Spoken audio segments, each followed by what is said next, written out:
Hello, we made it to the finale. And while I'm usually excited about the finale, I have to admit I have some mixed feelings about this. And this is just part one of the two-part finale for Clayton's journey to find love. Remember, I'm here to help you break it all down in my rose therapy analysis. Make sure that you subscribe to my channel to make sure you don't miss a single episode.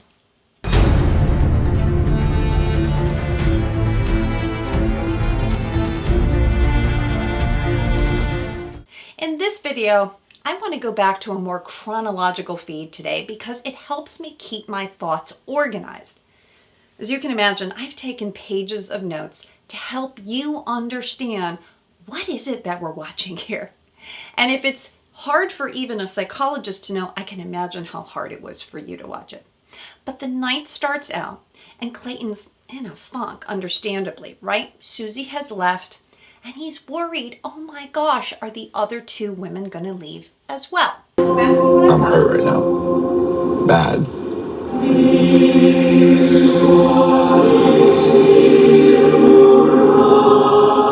Last night, everything blew up, and Susie left. And I feel terrible that I was so upset and angry. I'm just so messed up. I'm just so messed up at this point, and I just don't know what's going to happen. How iconic that they put Clayton in a church pew. And did they hire the choir? Because I'm thinking, of course, there would have been money better spent on a therapist to help poor Clayton. He's in need of direction. Next, we see Clayton sitting with Jesse Palmer, both of them in their pea coats. It was crazy. And I have to say, I'm a bit suspicious about this dialogue because it goes without saying, we all know that the show is highly edited, but I'm not sure that you might have heard the same rumors that I have. And what I'm hearing online and on podcasts is that what's led up to Clayton being so upset with Susie was information that he got from Jesse. Now, having said that, again, this could be a rumor, but it makes some sense and I think it's interesting to consider. What I've heard is that Jesse, in that episode with the upset fight, right? Jesse comes out at one point and says, wow, man, yeah, that must be really hard. I know that you like Susie the most. Well, what I'd also heard, and this makes some sense, that Jesse said to Clayton, hey, by the way, dude, you need to know that Susie just signed a contract to become the bachelorette. And so we know that was also highly edited in 3 hours. But I want you to keep this information in mind because actually it makes me feel bad for how Clayton was being played. Now, remember, they can't talk about this in their contract, but the other part that's really hard is that all the women sign a contract. And Clayton doesn't know this. The final 3 supposedly sign a contract that they're open to being the bachelorette in that final group. But can you imagine when Clayton, right on the podcast, he's been talking about he had dangerous thoughts. And last week I couldn't figure out what does he mean by dangerous thoughts. Well, this is part of the backstory. All that goes to say I'm still holding Clayton responsible for his part of the behavior, but I think you need to understand what's happening in the backdrop, right? And certainly Clayton is worried because he has his own anxious attachment style. I've said this from the beginning, and his biggest fear is one of being rejected or abandoned. Now, I don't think it's all Jesse's fault either because he's new to the show too, and maybe they set Jesse up. All for the sake of making it the most dramatic season ever. Now, the lead feels lonely. Also remember, they're isolated. The producers become like your best friend. We've heard this from other leads before. And you're so out of your element, not to mention you're in Iceland, away from everyone. So of course Clayton's thinking that he's being played, right? Now the other thing that's important to keep in mind, that Clayton was plucked directly from Michelle's season. He didn't make it to the final 4, right? He didn't get to have a hometown. He didn't get to have a fantasy suite. Nor did he get any feedback from anyone or talk to any of the other leads how this process works.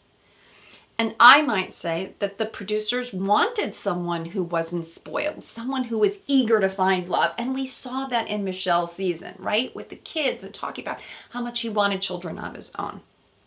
People are equating Clayton to Hannah Brown, someone who has a raw kind of innocence. Just keep that in mind as we continue wondering why Clayton was so upset.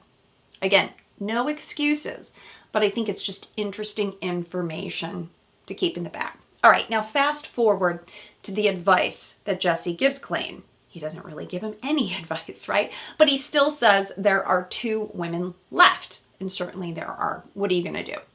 There's still a rose ceremony, and Jesse refers to it as the rose ceremony from hell, but we've got to continue, right? The rose ceremony is exactly the cringe, painful ceremony that you would expect it to be. And Clayton's doubling down. He's hoping that honesty will set him free. But do we really know what Clayton wants? Because I don't know if Clayton knows what Clayton wants. He's going to tell Gabby and Rachel. Is he telling them to get Susie back? Or is he really trying to have 2 of them meet his parents? This is where I'm very confused about what the motive is during the rose ceremony. But needless to say, I feel like Clayton just wants to be honest, put it all out there, which he does, because he's thinking, if you self-eliminate then I don't have to be the bad guy. What do you think about that? Because I think at the core, underneath, Clayton is just lost. He's lost. He doesn't, as I said in my post, he doesn't have great self-esteem. And I think he's feeling so bad and so guilty. He keeps telling us he has good intentions, but clearly he hasn't thought through, I've said this time and time again, what this actually means. And he's not protecting his number one. The question is, does he know who the number one is, right? Now, he's freaked out by Susie's leaving. If the other women feel similarly, they might leave too. So that's why he tells them.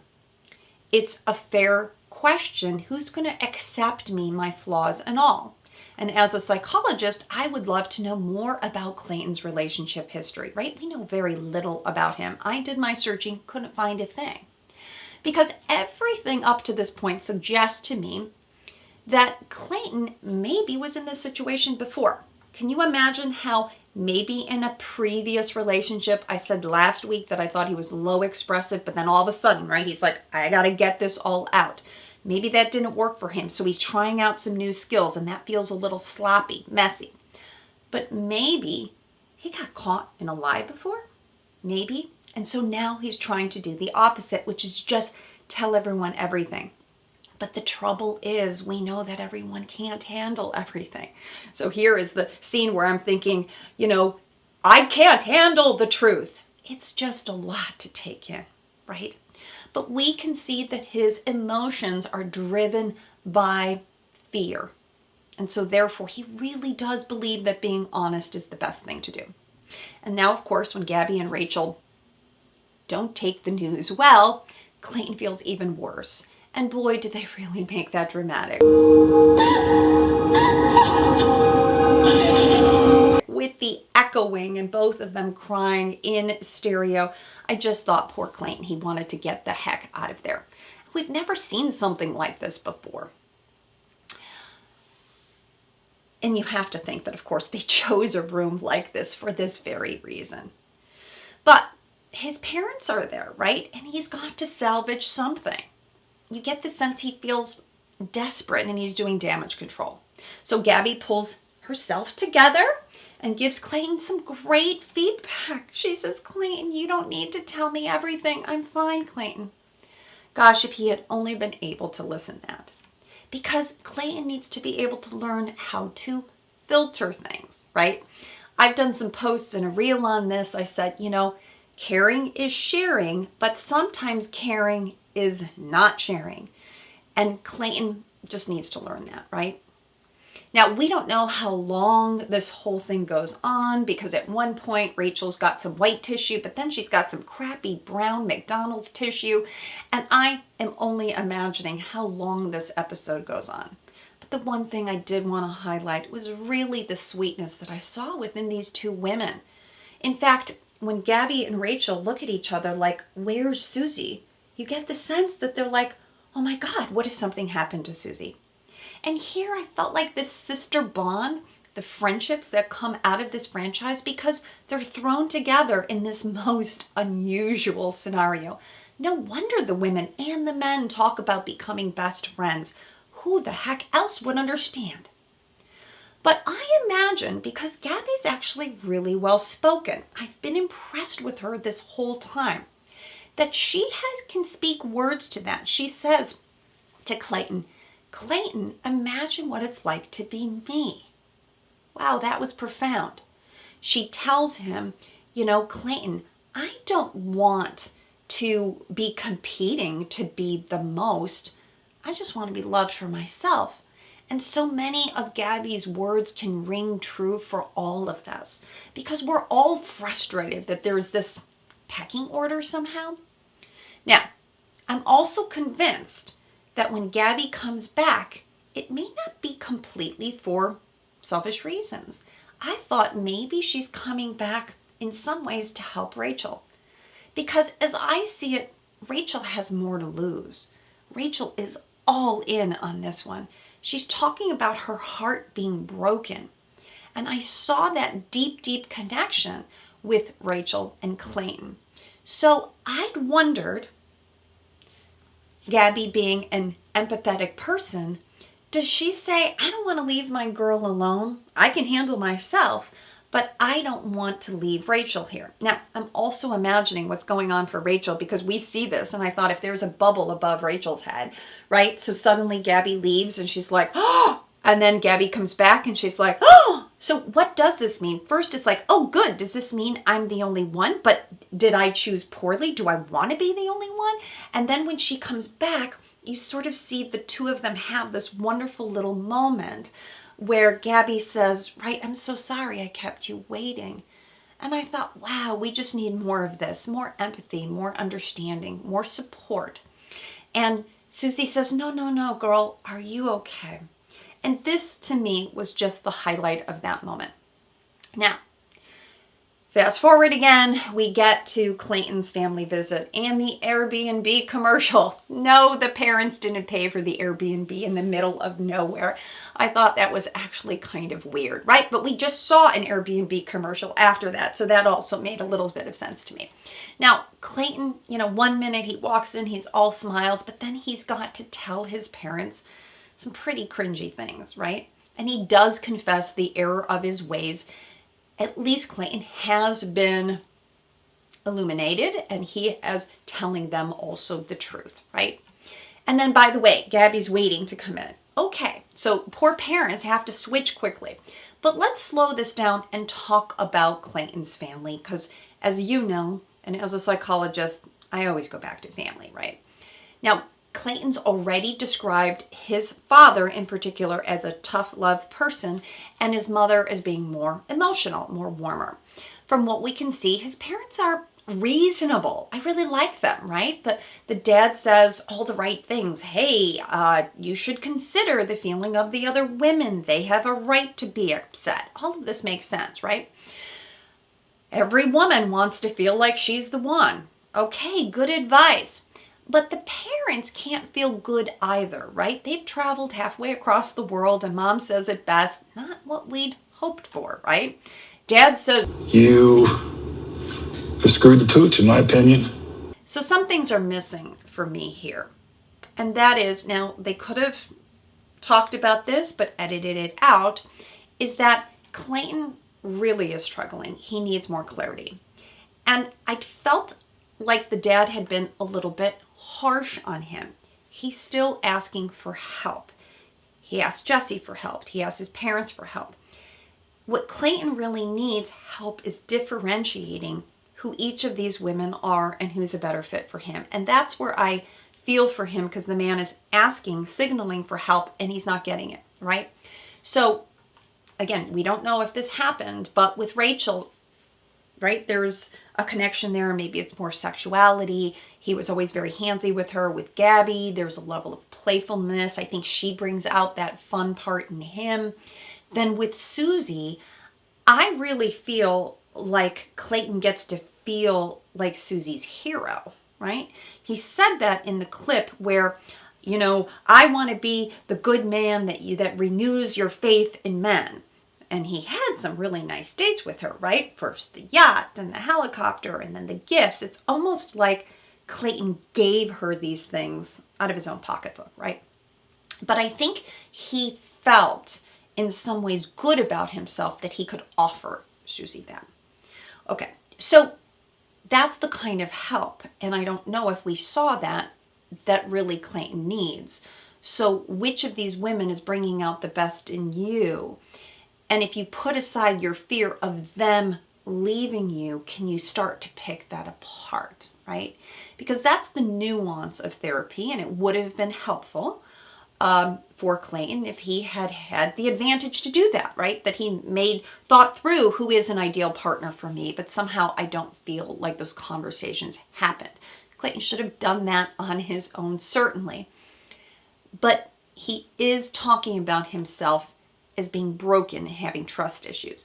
Now, what's missing for me with Clayton and his parents is the profound idea that we trust you, son, whichever decision you make. And that we didn't hear, right? We heard that with Michelle's parents.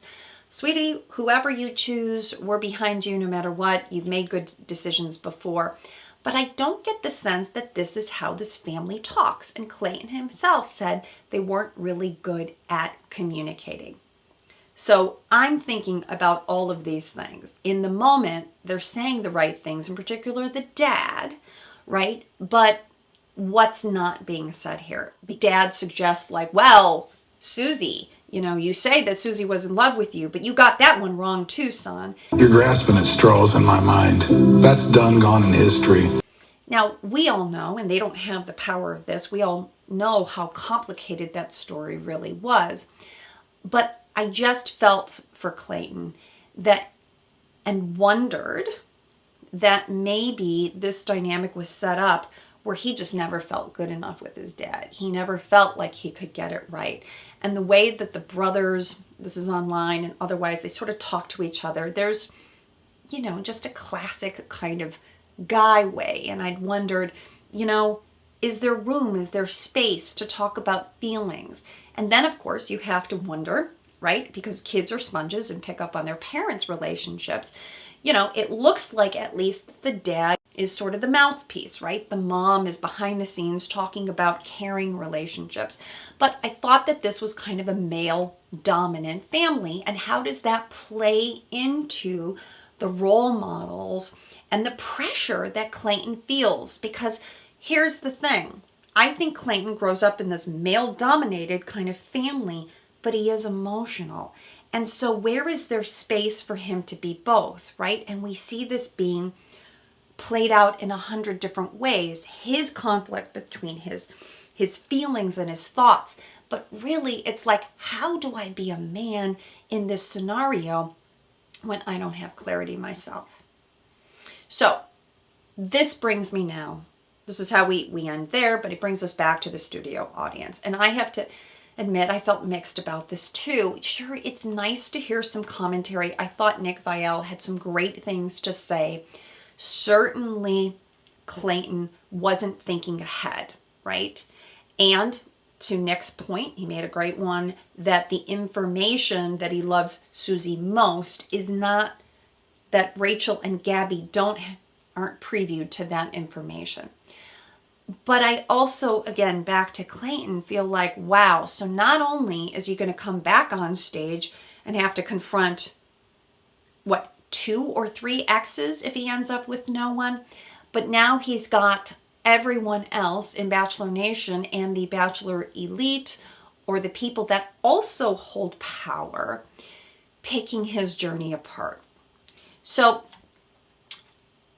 how do we land this plane, right? Well, whoever he chooses, or if he chooses, or if no one stays, there's going to be some work, right? He already has said himself that he's, it's sort of like you grow up 5 years pretty quickly post-show with all of the information. But I hope he does get the support, because I do feel like he was signaling, saying, somebody help me here. And I just can't help to feel bad that the producers really take advantage of vulnerable people. And whether it's people who were just eager to find love, but they use them, again, for their ratings and then quickly discard them. And I hope they do the right thing. I hope they help him get some help. I hope he gets better direction in the future, because we all just need to learn about healthy relationships and how to teach one another. And I also oftentimes think too that people, get anointed quickly on this show, and then who knows, and then they go on after the show to find good relationships because all that they've learned. We've seen that with many of the leads. But it's so hard to imagine finding your person under this kind of microscope with everyone weighing in. So now lots of people respond well to my posts and my videos because you too can relate. You have an anxious attachment style. I call you nervous Nora or Nick, and you can so relate. Or you've been on the receiving end of someone who was like that and their ambivalence and you got caught. So what advice can I give you? Well, you don't have to be perfect to find love, but you do have to be what I call secure enough. You got to check with yourself. I've said it time and time again. Clayton needed to calm his body down. He was clearly dysregulated. He needs a better story, and so do you, about a positive ending for love. Because if you have this thought that like it never ends well or there's no good people out there, it becomes a self-fulfilling prophecy. He also needed some cognitive behavioral skills. Clayton could have said to himself, just because I feel something doesn't mean it's true. He needed to get rational with himself, and then he just really needed a dose of confidence, because the viewers are looking for male role models, right? We want a happy ending. We really do. I still think the producers have got it wrong, but that's me being the eternal optimist. So I want to know what you have to think. Of course, I don't know what the finale is going to be. I'm prepared for all of those possible endings, but I'll come back tomorrow and we'll break it all down. And I just want to help you on your journey to find love. Let me know what was most surprising to you in the comments.